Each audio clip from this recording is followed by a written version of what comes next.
The wind howled through the broken beams of the sky bridge, carrying dust and the faint scent of the alien city below. Ozone, oil, and sorrow. Taryn's bare feet clung to the ledge, toes gripping the cold metal. Her violet skin shimmered faintly under the neon haze of the lower tiers. The wind tugged at the long strands of her silver hair, wrapping them around her face like ghostly threads. She didn't cry. Her kind didn't cry anymore. Their ducts had dried generations ago, when the ability to bear life faded from their species. Just one step, she whispered. Then silence. Don't, came a voice behind her, soft, human, and trembling. Taryn froze. She didn't turn, but her elongated ears twitched, catching the faint rustle of clothing and the creak of boots on the bridge's weathered planks. I said, don't. The voice was low, firm now, a man's voice. Step away from the ledge. Taryn gave a bitter laugh, wind stealing it away before it could echo. Why? So I can return to the laboratories? Be told again that I'm a defect? There was a pause. Then, carefully, you're not a defect. Now she turned, slowly. The human was young, maybe 30 by their standards, broad-shouldered but weary-eyed. His coat was patched and oil-stained, the kind worn by surface mechanics who repaired alien transport lines. His name badge was half broken, but she could still read it. Jaron Holt. What do you know of it, human? She spat, her voice raw. You don't understand what it means to be empty. To carry life once in your bloodline and then...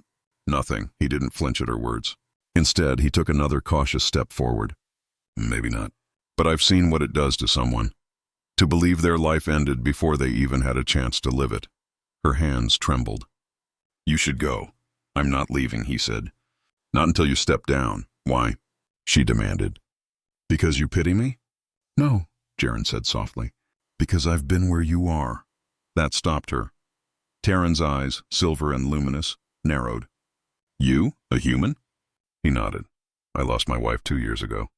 We wanted a family. She couldn't carry, and the medics said I was sterile too. We tried everything, but in the end she gave up. I found her in our workshop, holding the picture of what could have been. He swallowed hard, stepping closer.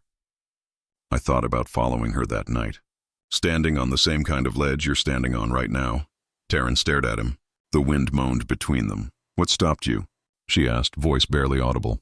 My daughter, he said quietly. Not by blood. She was a refugee child, orphaned by the war between our worlds. I found her the day after my wife's funeral. She was starving in the scrapyards. I don't know why I stopped, but I couldn't leave her there. He let out a shaky breath. Turns out she saved me before I ever saved her. Taryn's eyes flickered. You raised a child that wasn't yours? Yes. He smiled faintly. And she calls me Dad. The word Dad struck her like a blade.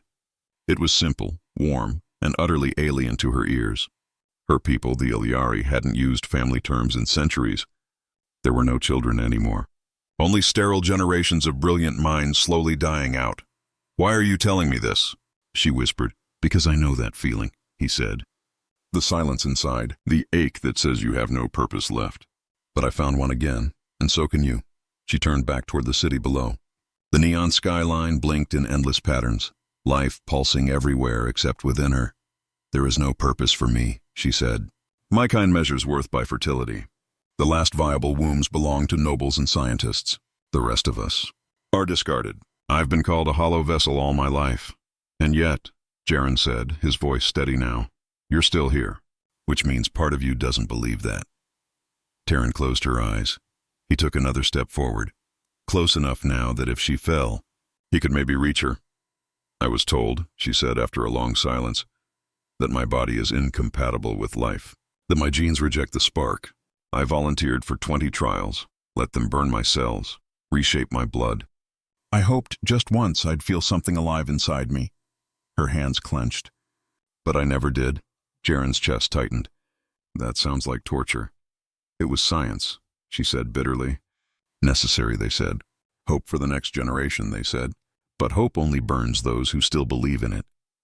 He looked at her, truly looked, at the faint scars along her wrists, the shimmer of healing grafts along her neck. She wasn't just broken. She'd been used.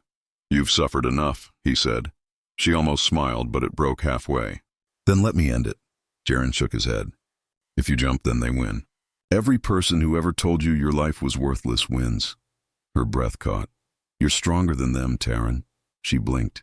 How do you know my name? I fixed one of the pods from the Ilyari biolab last week, he said quietly. Yours was listed on the repair log. You were Subject 7A. I remembered because it said terminated project pending disposal. The words made her knees weaken. They were going to... Yes, he said softly. They already gave up on you. But you're still alive. That means you won. The wind screamed between them, carrying away the next few seconds in hollow silence. Then, slowly, Taryn turned back toward him. Her eyes shimmered faintly in the cold light. And what do I do now, human? You live, he said. And if you can't find a reason today, then borrow mine. I'll find you one. She stared at him, searching for deceit, for pity, for anything false, but found only tired sincerity. Finally, her toes uncurled from the ledge. She stepped down. Jaren moved forward instantly, wrapping his coat around her shaking shoulders. For a moment, she stood frozen, as if unsure how to react to touch. Then, very slowly, she leaned against him, her breath shallow and trembling. He didn't speak again. He just held her while the city lights flickered below, bathing them in faint, unreal colors. 2 weeks later, she was living in his workshop.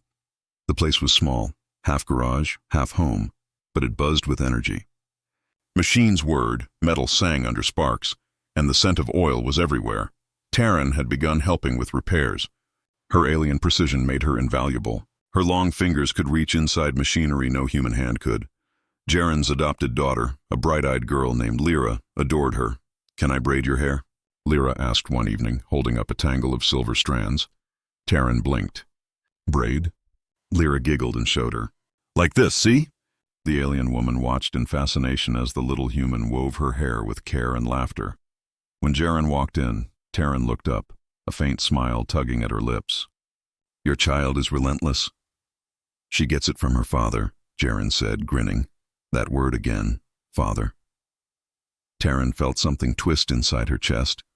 Not pain this time, but something lighter, softer. She looked at the child in her lap and whispered, You're kind. Love so easily, Jaren met her gaze. So can you.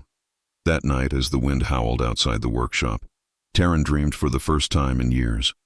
She dreamed of light, not sterile, not surgical, just warm light filling an endless sky. When she woke, she found Jaren already at work, welding a part on a transport engine.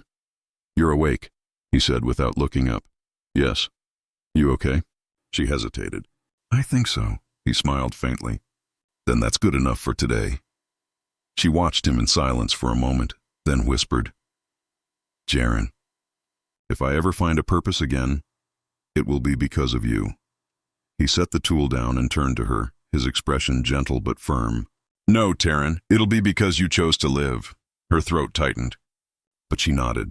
Outside, the neon city pulsed with endless light, but for the first time, it didn't feel cold. The bridge still stood miles above them, a silent reminder of what almost happened. But below it, in the hum of machinery and laughter of a small human child, a broken alien woman began to heal. And for the first time, the word hope didn't burn. It glowed.